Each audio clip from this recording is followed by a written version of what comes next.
அம்மா இருக்கிறச்சே கொடைக்கானலுக்கு பஸ்ல போனதில்ல அப்படின்னு என்னோட போன கிளிப்ல சொல்லியிருப்பேன். இந்த வீடியோல அதுக்கான பதில். என்னோட சிஸ்டரால எங்களோட வர முடியல. பிகாஸ் அவளுக்கு எக்ஸாம் இருந்தது.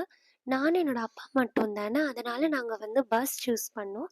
ஒரு நியூ எக்ஸ்பீரியன்ஸ்க்காக. Bus is just a mode of transportation. அதில ஒண்ணுமே இல்ல. அதுக்குன்னு நாங்க பஸ்ல எங்கேயுமே போனதில்லையா அப்படின்னு கேட்குறவாளுக்கு, நாங்க நெறைய பிளேஸஸ் பஸ்ல போயிருக்கோம். பட் லாங் டிஸ்டன்ஸ் போனது கிடையாது. ப்ளஸ் என்னோட அப்பா ஒன்றும் யங் கிடையாது. ரொம்ப நாழி பஸ்ல உட்காந்து வரதுக்கு. சென்னையில ஃபேமிலியா பஸ்ல போனது கிடையாது. நானும் என்னோட சிஸ்டரும் ஸ்கூலுக்கு வேணா ஒரு ஜாலிக்கு போயிருக்கோம்.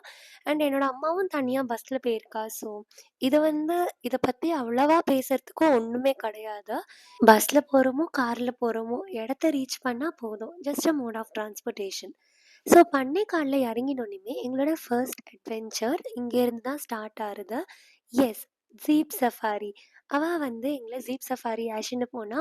Of road jeep safari. First ரோட்ல தான் போயிட்டு இருந்தது ஜீப்பு. அதுவே கொஞ்சம் ஸ்கேரியா இருந்தது. போக போக பாறை மேலலாம் போயிட்டு இருந்தது. பாதி சமயம் என்னால கேப்சர் பண்ண முடியல. வண்டி வந்து பாறை மேல போறச்சே. பிகாஸ் உடம்பெல்லாம் இங்கேயும் அங்கேயும் அப்படியே செம்மையா டான்ஸ் ஆடிது. ஃபோனை ஸ்டெடியா வச்சுக்க முடியல. அதனால அத நான் எடுக்கல. அண்ட் ஜீப் சஃபாரி முடிஞ்சோனே அவாளே அவளோட ஜீப்ல எங்கள அழைச்சிட்டு போய் ட்ராப் பண்ணிட்டா எங்களோட ரூம்க்கு. ரூம்க்கும் ஈஸியாலாம் போ முடியாது. ஒரு பாத்வே வரும். அதில போகணும்.